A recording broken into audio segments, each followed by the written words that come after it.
Welcome to our channel. Today's story is not just a story, it's a reminder of something we all forget. Nothing is impossible. Not when your heart is stubborn. Not when your dream burns louder than your excuses. Today, we bring you the emotional, powerful, and unforgettable journey of a boy. Not from a big city, not with wealth, not with support. He had nothing, except one thing, a dream that refused to die. This is not just a story. This is a fight against destiny. This is a boy who went from night security guard to software engineer. This story will break you, it will lift you, and it will change the way you see your own life. After this story, you'll never say, "I can't" again. I promise. Every second of this story is worth it. Part 1. The Boy Who Watched from the Window. My name is Liam. I was born in a dusty little town where people didn't dream. They adjusted. The streets were noisy, the homes were tight, and the sky always looked like it had no space for people like us. I grew up in a middle-class family, the kind no one makes movies about. We weren't poor, but we were always close to it. My father was a tired man. He worked 12 hours a day as a mechanic, hands covered in grease, back always bent. He never complained, but you could feel the silence in his eyes. My mother was the backbone of everything. She woke up before sunrise, packed lunchboxes, handled bills, and made sure we smiled, even when she didn't have time to eat. We lived in a rented one-bedroom house. One small fan, one leaking tap, and one dream inside my chest that felt too big for the walls. I remember standing near the window every evening, watching people drive by in their shiny Mercedes, laughing with their families, music playing, windows rolled down. I wasn't jealous, but I wondered, how do people get a life like that? What did they do right that we didn't? Will I ever sit in a car like that? While other kids played outside, I had a different obsession. I would walk 3 kilometers to a small cyber cafe and just look at the screens, lines of code, digital worlds, people building things with their mind. That's when I first heard the word software engineer. It felt like magic to me. People who didn't use tools, they used thoughts. They created things out of nothing. And in that moment, I decided I will become one of them. Even though I had no computer, I had no internet at home, I didn't speak English well, and I didn't know anyone who worked in tech. Still, I believed. I believed in something I couldn't touch yet. But dreams don't pay rent. One night I heard my parents whispering, "He's a good boy, but we don't have money for college. Maybe he should just take a job and help us out." I didn't cry, I didn't scream. But something inside me broke. How do you chase a dream when your parents are drowning? So at 17, I made a decision that changed everything. I put my dream in a corner and picked up a security guard uniform. I became the boy who once dreamed of building the future, now guarding it from the outside. Every night at 9 p.m., I stood in front of a tall glass building.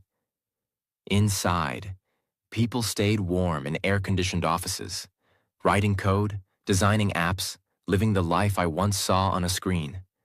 Outside, I stood still in the cold wind, wearing a dull brown uniform, holding a wooden stick.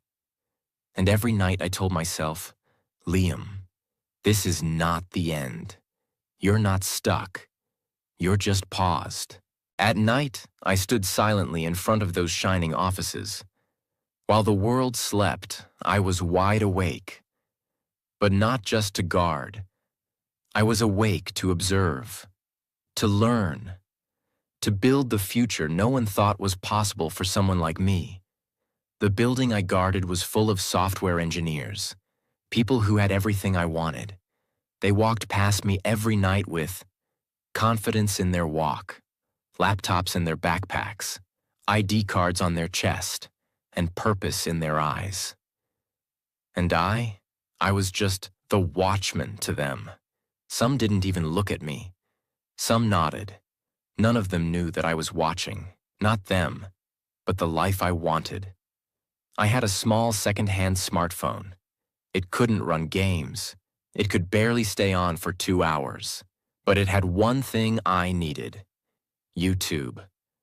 Every break I got, I would sit in a corner of the parking lot and search. What is coding? How to become a software engineer? What is JavaScript? HTML tutorial for beginners.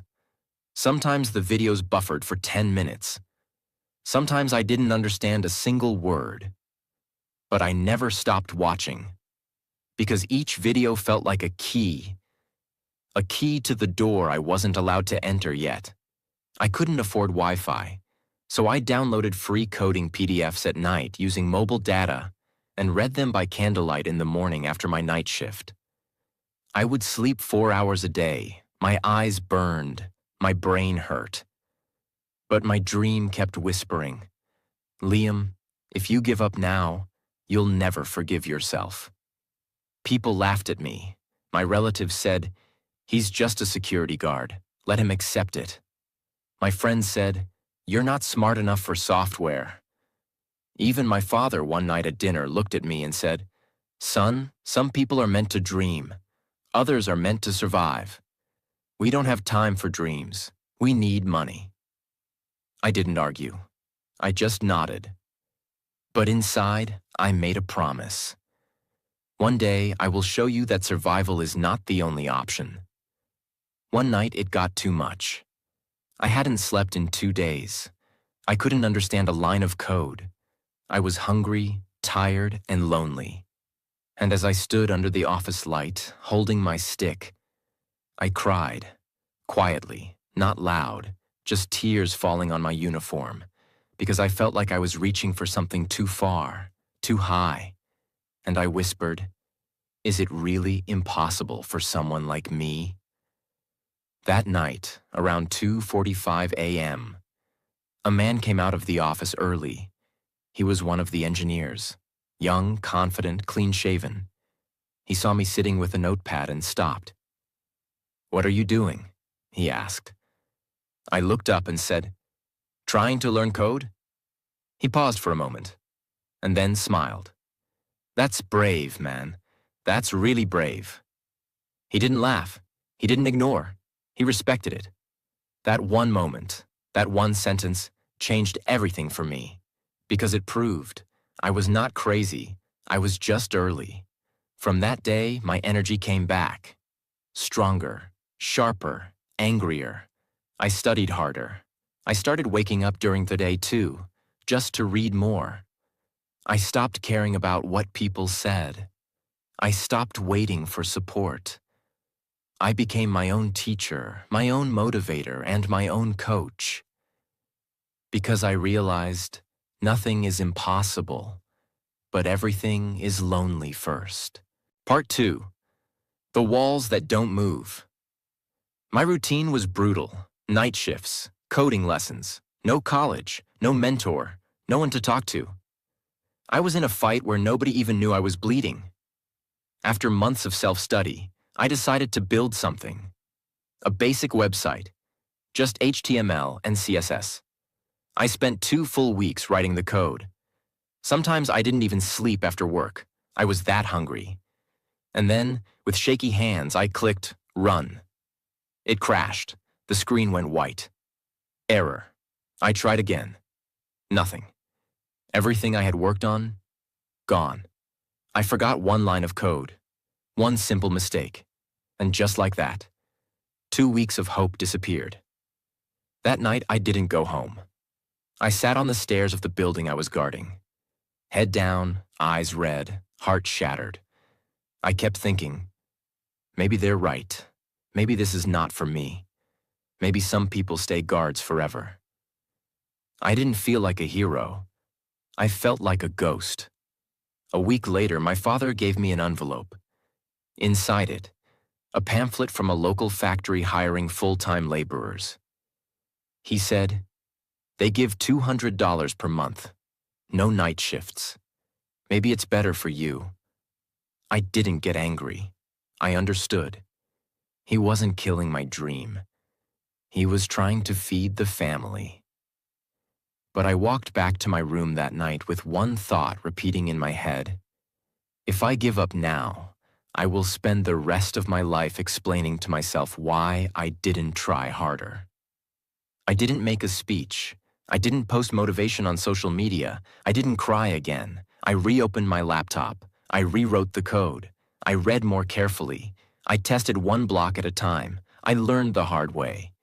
You can either fail and quit or fail and get smarter. That second time, the website worked. It was small, ugly, basic, but it worked. And for me, it was my Mercedes. Now I had proof I could do it. So I made a bold decision. I started applying for internships and junior jobs, even though I had no degree, no certificate, no connections, no fancy English. I still sent my applications to over 80 companies. You know what I got? 79 rejections. Some didn't reply. Some said I was underqualified. Some laughed. But one company replied, "Your journey is different. Let's talk." That one reply was my doorway, not to the destination, but to the next level of war. I prepared for 7 days straight, practiced in front of a mirror, watched interview videos, wrote answers in a notebook, repeated every sentence 50 times. When the day came, I wore my guard uniform because I didn't own a formal shirt. The interviewer looked at me and asked, "Tell me about yourself." I didn't give a polished answer. I just told the truth. I work as a security guard, but I spend every night studying code because I want to become something I've never seen around me. The room was silent for 5 seconds. Then he said, "You're not what we expected, but you're exactly what we're looking for." They hired me as an intern, unpaid. But it was the first time I entered a tech office, not as a guard, but as a learner. That was the moment. I was still poor, still tired, still insecure. But now I had a chair, a desk, a laptop that wasn't mine. But the dream was. For the first time in my life, I didn't feel like I was watching the world. I felt like I was inside it. I still remember the first day. I entered the building, not from the guard's gate, but from the main entrance. No stick in my hand, no uniform on my back, just a cheap shirt and fire in my heart. People who once walked past me without a glance now sat beside me in meetings. But it wasn't easy. They gave me a desk, a computer, a team, and suddenly, I was inside the dream I had watched from the parking lot. But dreams are not always soft. They are sharp, and they cut you if you're not ready. Every day I battled. Fear that I would be exposed as a fraud, insecurity about my English and communication, shame about my clothes, my past, pressure to prove I belonged. My teammates had degrees. They had certificates.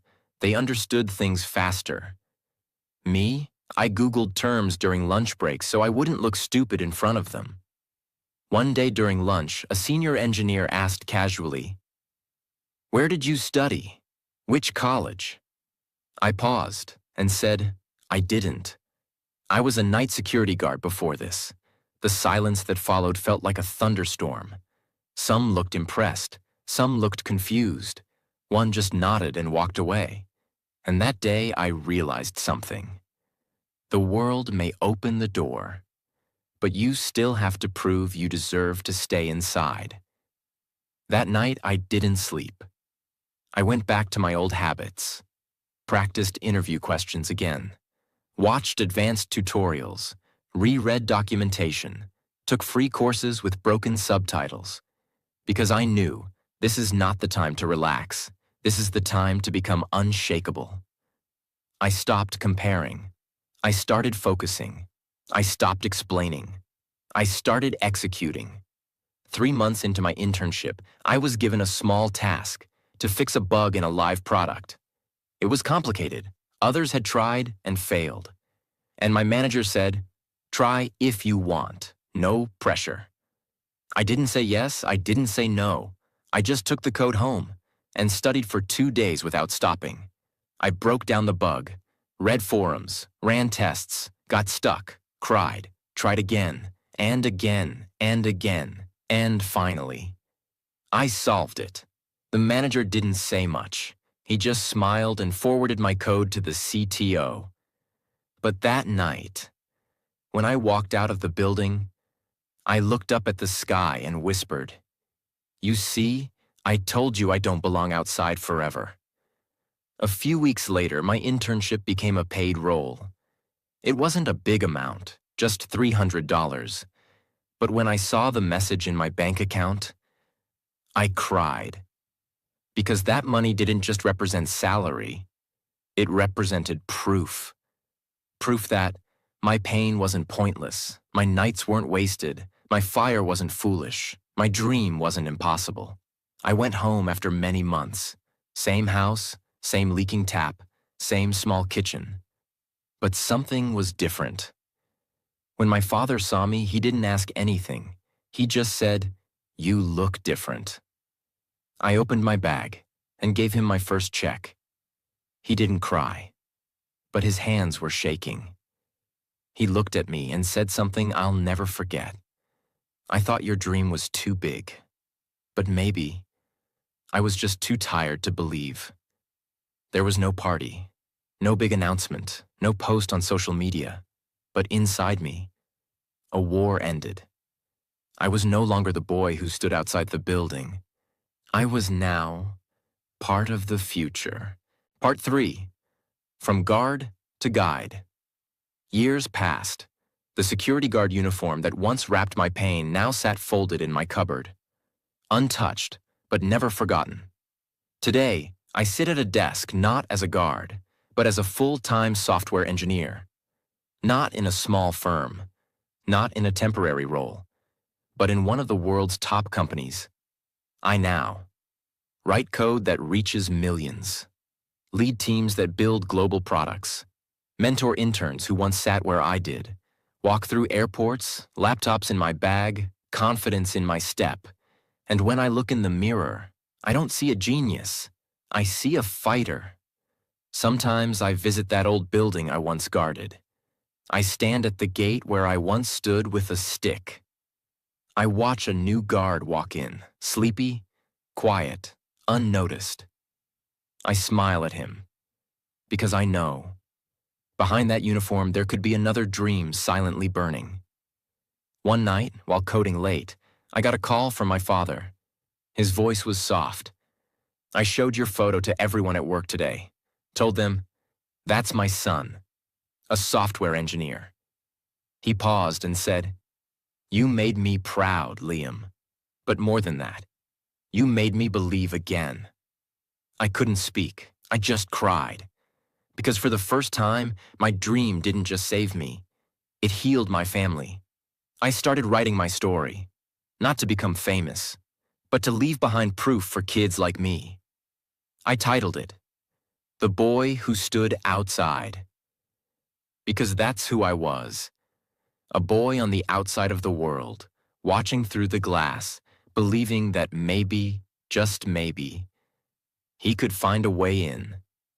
You know what the real lesson is? It's not about becoming rich. It's not about proving haters wrong. It's not about success.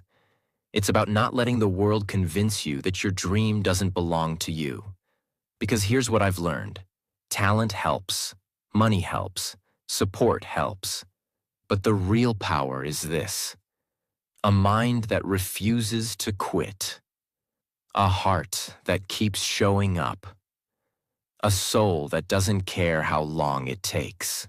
Now, after these years, my life doesn't look the same anymore.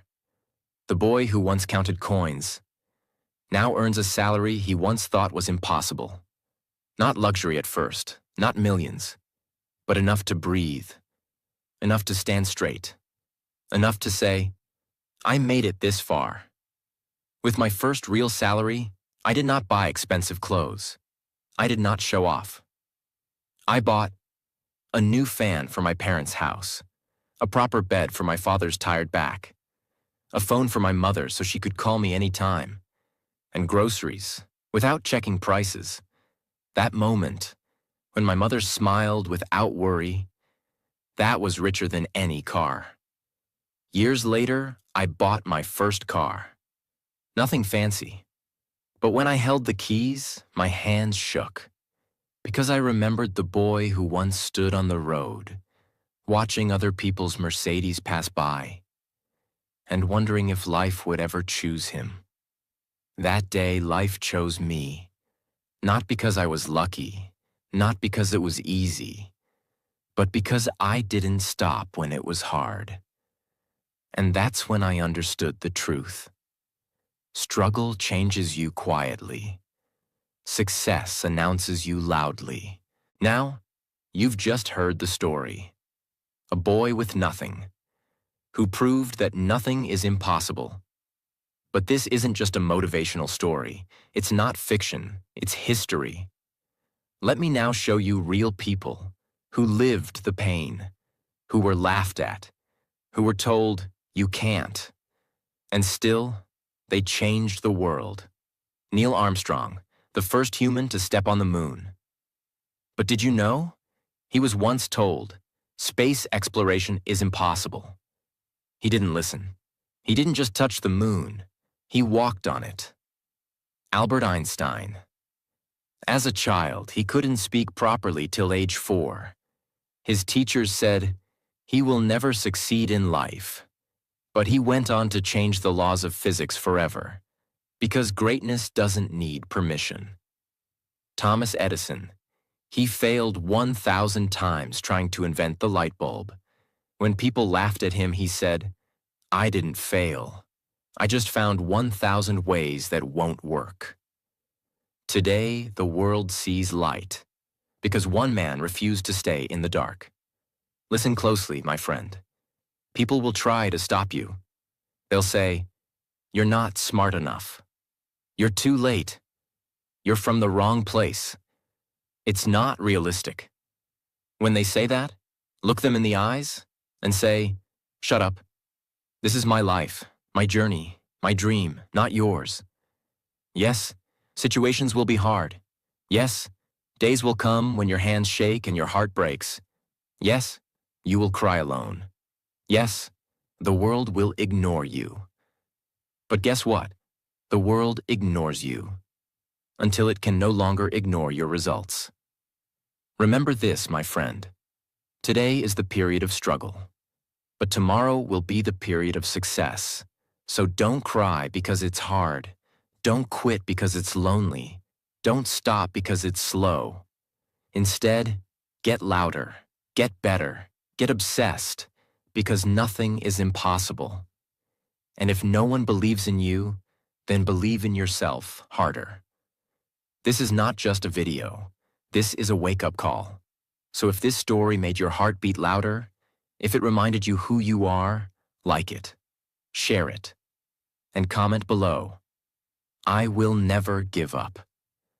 And don't forget to subscribe, because this channel is not here to entertain you. It's here to rebuild you.